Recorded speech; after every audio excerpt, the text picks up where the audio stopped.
जय Shri Radhe Krishna. I welcome you behalf of Krishna physiotherapy rehabilitation centre.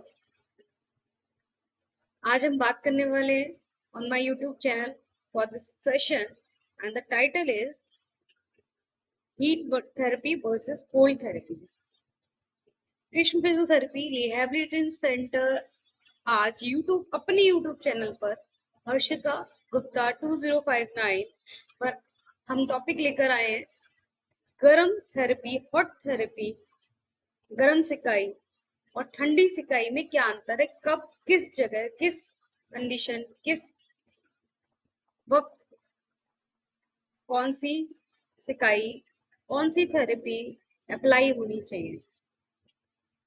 So welcome you all on my YouTube channel. Start करते हैं।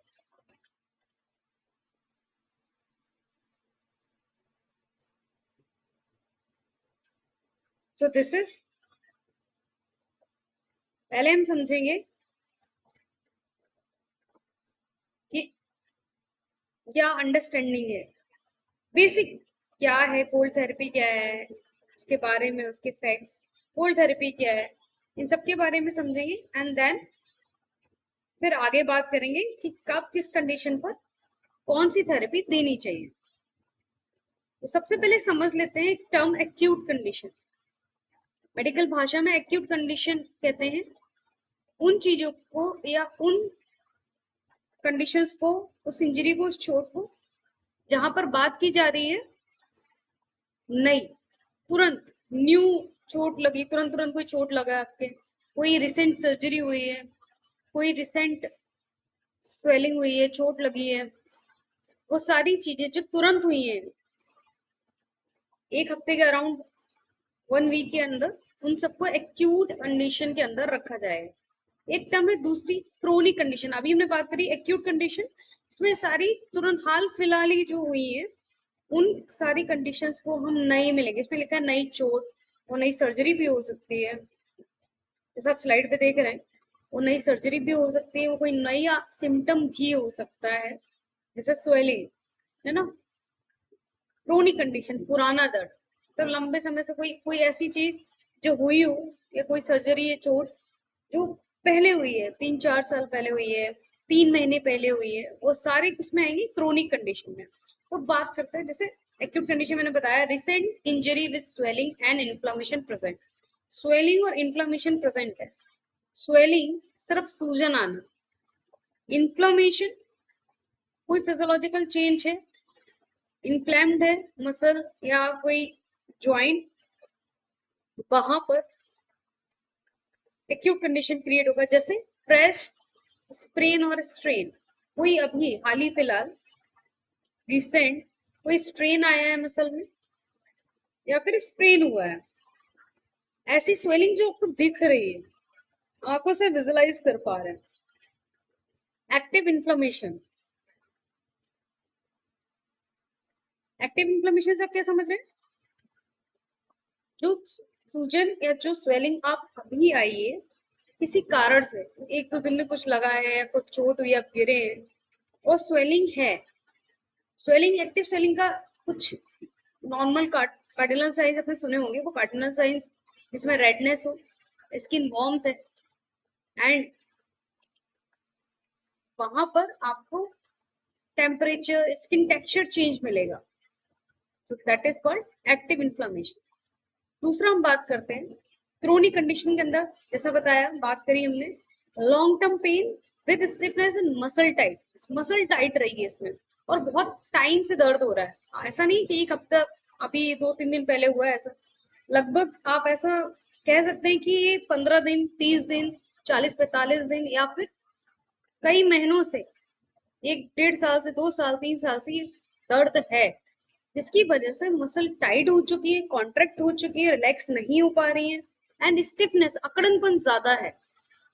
वो सारी conditions किस में आएंगी, क्रोनिक कंडीशंस के अंदर। दूसरा है आपका परसिस्टेंट डिस्कम्फर्ट, लगातार आपको उस पेन की वजह से, मसल टाइटनेस की वजह से, स्टिफनेस की वजह से आपको लगातार क्या हो रहा है, आपका डिस्कम्फर्ट जो है बढ़ता जा रहा है।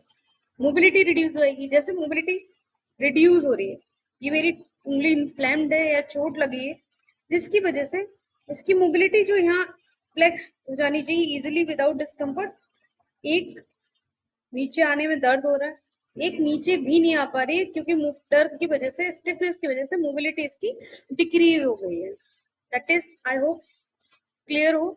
And muscle stiffness, muscle stiff है जो मैं इजीली कर पा रही हूँ, नहीं कर पा रही हूँ, बहुत टाइट हो रहा है, मुझे सपोर्ट लेना पड़ रहा है, मुझे फोर्स लेना पड़ रहा है, या किसी पे डिपेंड रहना पड़ रहा है। Choosing the right therapy depend on understanding which condition you are dealing. अगर आप इन कंडीशन को समझ पाएंगे, क्रोनिक और एक्यूट को, तो आपके लिए बहुत आसान हो जाएगा ये डिसाइड करना कि कोल्ड थेरेपी देना है या हॉट थेरेपी देना है, क्रायोथेरेपी देना है या फिर हॉट फर्मेंटेशन करनी है, गर्म सिकाई करनी है या ठंडी सिकाई करनी है। That is all the basic agenda और the concept of today session. तो हमने बेसिक अंडरस्टैंडिंग ले लिया। Now moving toward ice therapy, कि कोल्ड थेरेपी है क्या, क्रायोथेरेपी है क्या, और कब और कैसे यूज करेंगे। तो पहला, when to use this ice और क्रायोथेरेपी। सबसे पहले जो हमने अभी एक्यूट कंडीशंस की बात की थी, उस एक्यूट कंडीशन में एक्यूट इंजरी जो कि 24 घंटे से 72 घंटे के बीच अगर कोई इंजरी हुई है, तो उसमें हम क्या करेंगे, आइस थेरेपी अप्लाई करेंगे, क्रायोथेरेपी अप्लाई करेंगे। दूसरा, स्वेलिंग लगातार प्रेजेंट है या अभी भी स्वेलिंग है, 24 से 72 घंटे के बीच में स्वेलिंग है, रेडनेस है, स्किन वार्मथ है, और स्किन टेक्सचर भी डिफरेंट है, वहां पर आप अप्लाई करेंगे। तो दो कंडीशन आप समझिए। पहला, आइस थेरेपी का भी यूज कर रहे हैं जब तुरंत हाल ही फिलहाल कोई रिसेंट इंजरी या सर्जरी हुई है। एंड 24 टाइम पीरियड से अगर हम देखें तो क्या देखेंगे, 24 से 72 आवर्स के बीच में। दूसरा, स्वेलिंग प्रेजेंट होना चाहिए। Third, inflammation needs control. फायदा क्या होगा, अगर हम आइस थेरेपी लगाएंगे तो इन्फ्लेमेशन अंडर कंट्रोल होगी, रिड्यूस होगी। स्प्रेन एंड मसल स्ट्रेन के केस में भी हम क्रायोथेरेपी, आइस थेरेपी या ठंडी बर्फ की सिकाई ही करते हैं आमतौर पर। कई बार आपने देखा होगा ये। इसके बेनिफिट्स क्या, आइस आखिर करता क्या है, बर्फ क्या करेगी, कोल्ड या क्रायोथेरेपी क्या करती है। कोल्ड कंप्रेशन यूनिट्स भी होते हैं फिजियोथेरेपी में, आप अगर विजिट करे हो, एक्सपोजर है, या आप माइट भी कोई स्टूडेंट हो बीपीटी एमपीटी का, तो उन्होंने सुना होगा कोल्ड कंप्रेशन यूनिट्स थेरेपीज का पार्ट है, एक मॉडलिटी है। तो बेनिफिट्स जानते हैं कि क्या क्या आइस थेरेपी के बेनिफिट्स। पहला बेनिफिट, स्वेलिंग कम करेगा, जैसे मैंने आपको पहले प्रीवियस स्लाइड में बताया। सूजन कम करेगा, क्यों, constrict blood vessels to minimize fluid buildup in injured tissues. जो टिश्यूज आपके इंजर्ड है उनमें फ्लूइड को मिनिमाइज करेगा, बिल्डअप होने से मतलब रुकने पर, रोकने नहीं देगा, उसको फ्लो करेगा। वहां पर वो टिश्यूज को, कॉन्स्ट्रिक्ट ब्लड वेसल्स जो थी, रुकी हुई थी, प्रेशर क्रिएट कर रही थी, जिसकी वजह से स्वेलिंग आ रही थी, इन्फ्लम आ रही थी, इरिटेशन हो रही थी, वो नहीं होगा। And second is decrease inflammation, जैसे slow down cellular metabolism and inflammatory response. And third is numbs pain, pain को जो है धीरे धीरे इंटेंसिटी कम करेगा। एट द सेम टाइम नहीं कि आपने कोल्ड की सिकाई करी, बर्फ की सिकाई करी, कोल्ड थेरेपी दिया एंड अचानक से तुरंत pain is diminished, not like this, but हाँ कम होगा धीरे धीरे, पेन इंटेंसिटी कम होगी, reduce nerve sensitivity to provide immediate pain relief. जिन्होंने, जो BPD student, MPD student, I am damn sure आपने को पता होगा, क्रायोथेरेपी का एक प्रिंसिपल है, that is Lewis hunting reaction, वही बेनिफिट्स बता रहा है। ये उसी पर काम कर रही है, एक सिद्धांत है क्रायोथेरेपी का, लुईस हंटिंग रिएक्शन, जिसके बेस्ड पर ये काम करती है। दूसरा है how to apply ice safely, किस तरह से, क्या मेथड है जिससे सही तरीके से आइस को अप्लाई किया जाए। अगर जो कंडीशंस डिस्कस किए उन पर, तो क्या तरीका है देखते हैं। यूज आइस पैक और cold pack wrapped in cloth. Cold pack है या आप नॉर्मल आइस क्यूब्स ले रहे हैं, definitely must follow this, it will help you damn sure. आप जब रैप करके, क्लॉथ से रैप करते हैं, तो आइस डायरेक्ट स्किन के कांटेक्ट में नहीं आती है एंड बहुत सारे कॉम्प्लिकेशन से बच जाते हैं आप।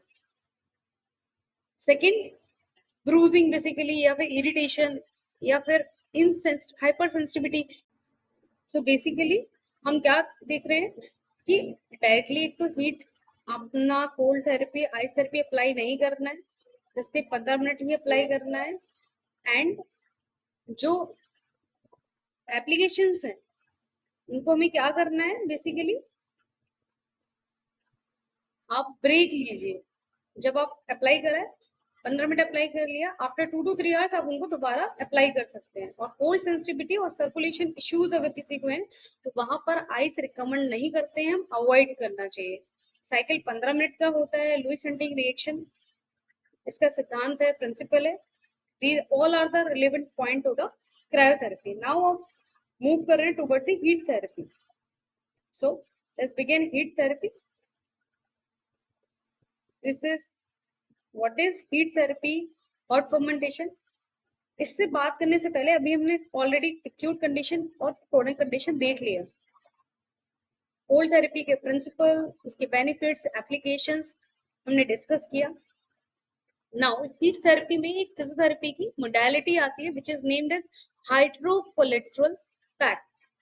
जो बीपीटी स्टूडेंट्स हैं, एमपीटी स्टूडेंट्स हैं, डेफिनेटली उन्होंने सुना होगा। एंड अपकमिंग स्टूडेंट्स और those who are in pursuing in between for bachelors, definitely you should look for this modality. It's one of the best modality. And we have a lot of modalities already, but this is the basic modality. You should aware about this. Just in case I'm just referring this point to you for all those who are seeing, or my students if they're seeing, or anybody, any corner of the globe, they must definitely aware about these modalities. So now हम गरम सिकाई का कहाँ पर use कर रहा है, कब कब यूज करना चाहिए। जैसे हमने कोल्ड थेरेपी के बारे में देखा था, क्या देखा था कि 24 आवर्स से 72 आवर्स के बीच, 24 घंटे से 72 घंटे के बीच कोई हाल ही फिलहाल कोई चोट सर्जरी लगी है, उस केस में हम आइस का यूज कर रहे थे। यहाँ पर हम बिल्कुल अपोजिट यूज कर रहे हैं, that is chronic pain and long term असर। जो लंबे समय से हमें डिस्कम्फर्ट हो रहा है और लंबे समय से हमें जो दर्द हो रहा है, लंबा समय मतलब 15 दिन के बाद, 30 दिन के बाद, महीनों दर महीना चलता जा रहा है, साल, 1.5 साल, 2 साल से जो पेन है, उसमें हमें हीट थेरेपी यूज करना है, हॉट फर्मेंटेशन यूज करना है। सेकंड, हम कहाँ यूज कर सकते हैं, मसल स्टिफनेस और टाइटनेस। मसल अकड़ रही है, काफी ज्यादा वीक वजह स्टिफ हो रखी है, टाइट हो रखी है, वहां पर उस केस में हम क्या करेंगे, हीट थेरेपी का यूज करेंगे। और कभी भी हम एक्सरसाइज करते हैं, स्ट्रेचिंग करते हैं, उस वक्त हम हीट थेरेपी यूज करते हैं। क्या होता है वो बेनिफिट्स हम डिस्कस करेंगे। बहुत अच्छे रिजल्ट्स आते हैं अगर हम एक्सरसाइज से पहले हीट थेरेपी, जिसे हम वार्म अप फेज के रूप में भी जानते हैं, वो भी हम कर सकते हैं, बिकॉज वो ब्लड फ्लो बढ़ाएगा। और स्ट्रेचिंग के साथ मसल की प्रॉपर्टी, इलास्टिसिटी, उस पर फर्क पड़ता है, आगे वाली आने वाली स्लाइड्स में हम डिस्कस करेंगे। Fourth reason is to improve mobility and flexibility. तो ये वो 4-5 कारण हमने डिस्कस किए जहां पर हम हीट थेरेपी का इस्तेमाल करते हैं, हॉट थेरेपी को यूज करते हैं। अब बात करते हैं बेनिफिट्स की, क्या क्या फायदे हैं गर्म सिकाई के और कब करनी चाहिए, वो हम डिस्कस कर चुके हैं, राइट। तो हम देखेंगे कब कैसे अप्लाई करते हैं। पहले बेनिफिट्स, फायदे देख लेते हैं। सबसे पहला गर्म सिकाई का फायदा जो है, खून का संचार अच्छा होता है, ब्लड फ्लो इंप्रूव होता है, क्योंकि ब्लड वेसल्स जो है वो डायलेट हो रही है, ऑक्सीजन और न्यूट्रिएंट्स को मसल पे प्रॉपरली पहुंचा पा रही है, डिलीवर कर पा रही है। जब मसल्स को अपना खाना मिलेगा, न्यूट्रिएंट मिलेगा, प्रोटीन मिलेगा, अमीनो एसिड्स मिलेंगे, ऑक्सीजन प्रॉपर मिलेगा, then it will improve the automatically blood circulation. Second, जब ये सब हो रहा है, प्रॉपर ऑक्सीजन मिल रहा है, न्यूट्रिएंट्स मिल रहे हैं, प्रोटीन मिल रहा है, then automatically the muscle get relaxed and promote the relaxation and reduce the tension of the muscle tension, जिसकी वजह से स्टिफनेस और टाइटनेस हो रही थी, मसल कॉन्ट्रैक्ट हो रही थी, that is all automatically relaxed and it will helpful to reduce the stiffness, increase tissue elasticity. जैसे मैंने आपको बताया था, मसल की प्रॉपर्टी है इलास्टिसिटी। इलास्टिसिटी मतलब कोई मसल खींची and then back to the normal state, that is the property of the muscle, जो आपने फर्स्ट ईयर फिजियोलॉजी में पढ़ी होगी और जो है फर्स्ट ईयर में पढ़ रहे होंगे श्योर। एंड इसकी वजह से रेंज ऑफ मोशन, जो ज्वाइंट्स की एक अपनी रेंज है, वो भी बेटर और इम्प्रूव होती है। अब बात करते हैं कि अप्लाई कैसे करते हैं हीट थेरेपी। तो सबसे पहले आप यूज कर सकते हैं that is water bag method और इलेक्ट्रिक हीटिंग पैड जो हमारे आते हैं वो यूज कर सकते हैं। हीट थेरेपी के लिए बहुत अच्छे और रिकमेंडेड, कंफर्टेबल एंड कन्वीनियंट है। इसके अलावा फिजियोथेरेपी में जैसे मैंने होता है hydrocollator pack, these are the modalities के अंदर हॉट पैक्स होते हैं जो वाटर के अंदर एक पर्टिकुलर टेम्परेचर पे हीट अप किए जाते हैं and it will give as an physiotherapy clinics.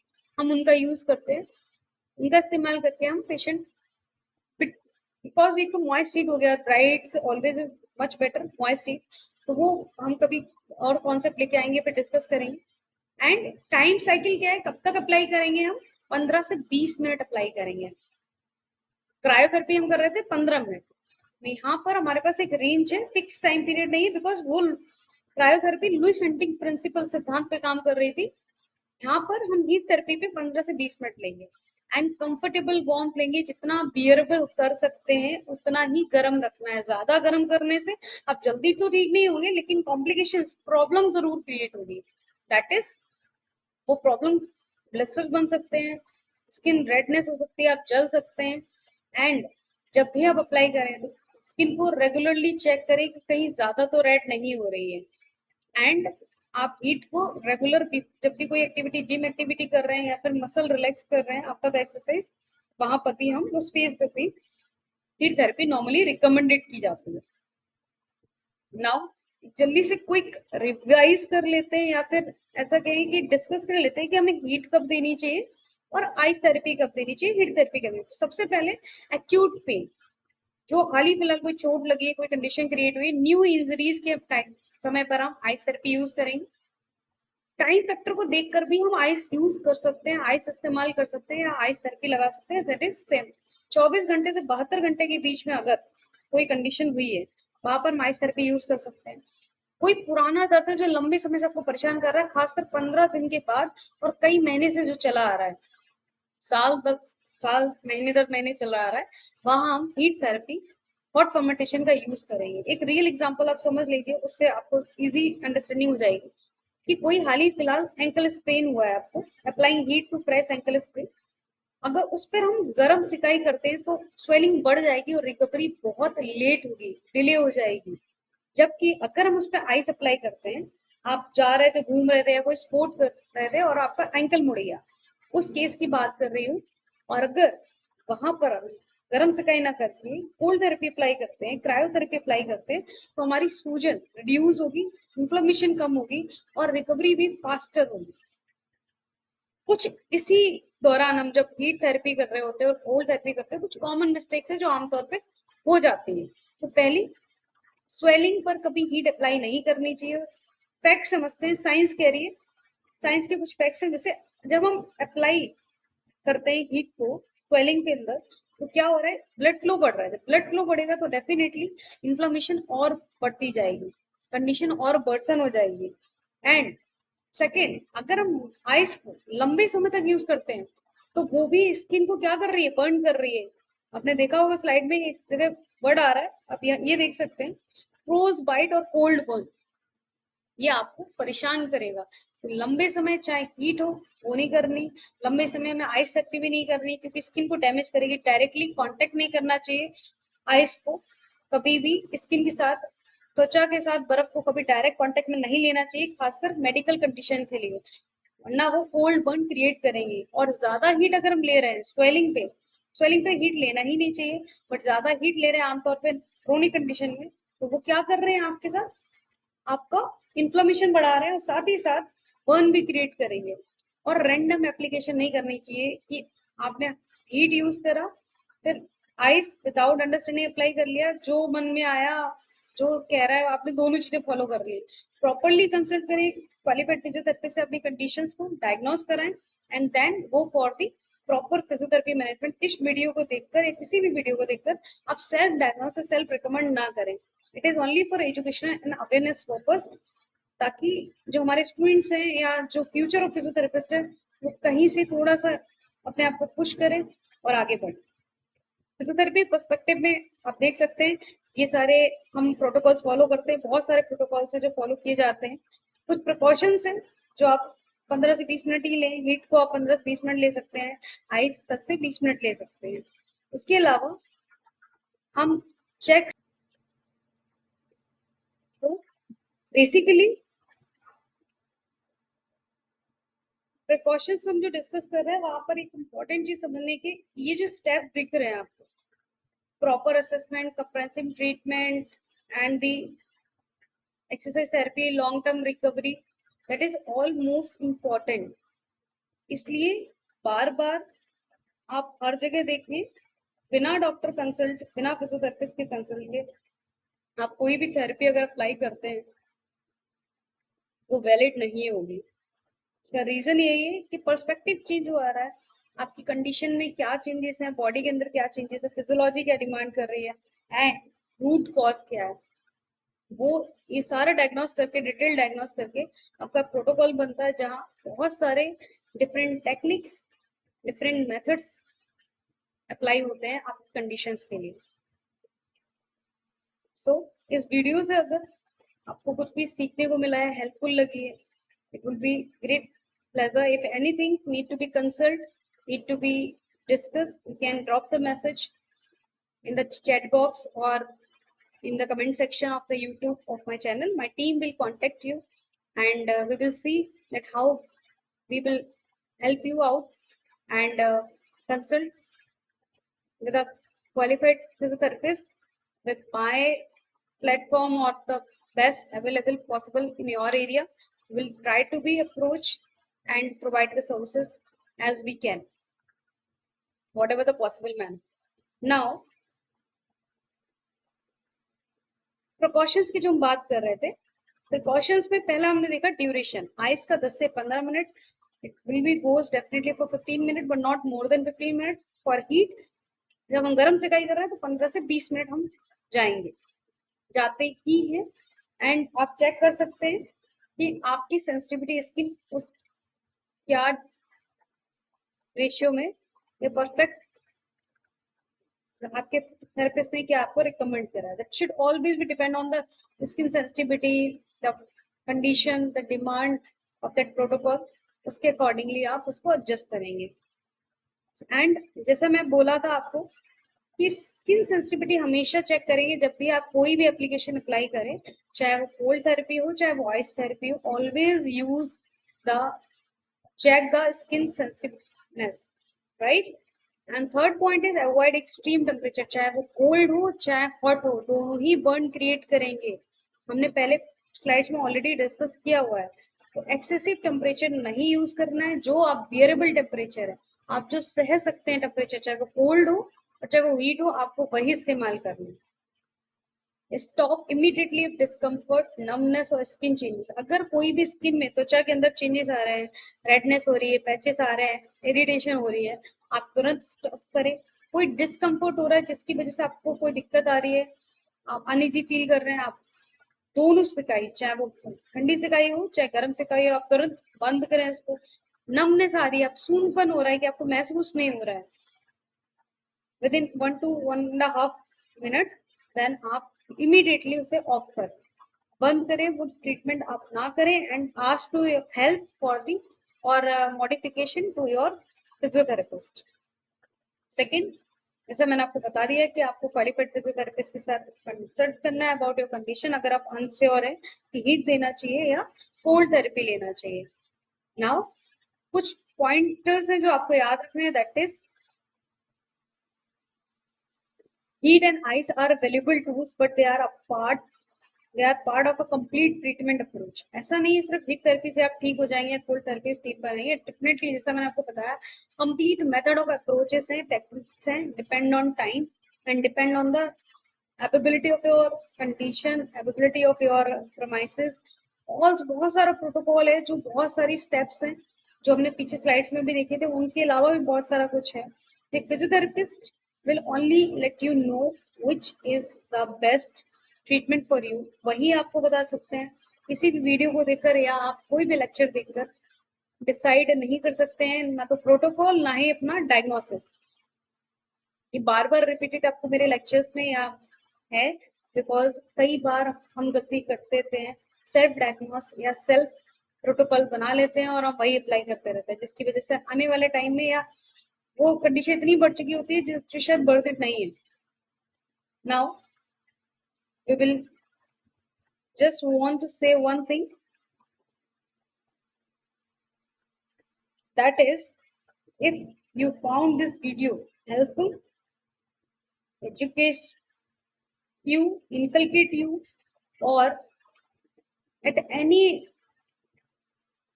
stage of your journey of your life, it contributes anything KPRC or the Harshika Gupta YouTube channel 2059. It always be a pleasure. It always be for us. I'm just want to serve. I'm trying to do that. So if it is found helpful, like, share, and subscribe. It will be great helpful for us and to the person those who are looking for the same. Thank you. Jai Shri Radhe Krishna.